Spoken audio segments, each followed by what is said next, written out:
Demain, un ancien président français devrait entrer dans une prison parisienne pour y purger une peine de 5 ans. Cette peine fait l'effet d'un coup de tonnerre. Nicolas Sarkozy, qui a dirigé la France de 2007 à 2012, doit commencer à purger sa peine à la prison de la Santé le 21 octobre, suite à sa condamnation pour association de malfaiteurs liée au financement libyen présumé de sa campagne de 2007. Il clame son innocence. Voici le contexte rapide. Les tribunaux français ont établi que des fonds libyens ont contribué au financement de la campagne présidentielle de Sarkozy en 2007, prétendument en échange de faveurs diplomatiques. Il a été condamné en septembre. Selon plusieurs rapports, il doit se présenter à la Santé le mardi.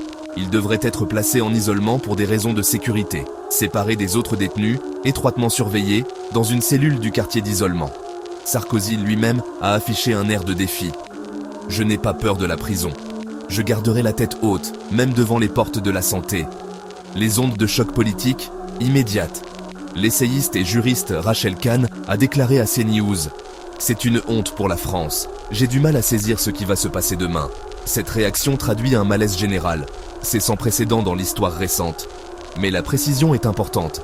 L'expression « meurtre symbolique » qui circule n'est pas de Rachel Kahn. Elle vient d'Henri Guaino, ancien conseiller de Sarkozy, sorte de meurtre symbolique de quelqu'un qui a un jour occupé la présidence. Il est allé encore plus loin, la décrivant comme une sorte de coup d'état judiciaire contre la séparation des pouvoirs. Des mots forts qui présentent cela comme un affrontement entre la responsabilité judiciaire et l'héritage politique. Du côté de l'État, le ministre de l'Intérieur, Gérald Darmanin, a déclaré qu'il prévoyait de rendre visite à Sarkozy en prison pour vérifier sa sécurité et ses conditions de détention. Il a également invoqué une loyauté personnelle, notant qu'il avait travaillé pour Sarkozy et ne pouvait ignorer la détresse d'un homme.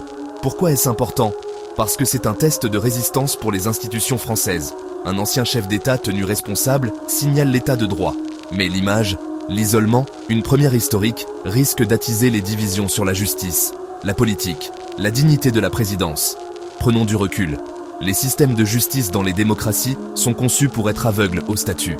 Pourtant, la politique n'est jamais aveugle au symbolisme. Une partie y voit un règlement de compte nécessaire avec de l'argent et une influence illicite présumée. Une autre y voit une humiliation nationale et craint un débordement judiciaire. Les images de demain résonneront pendant des années.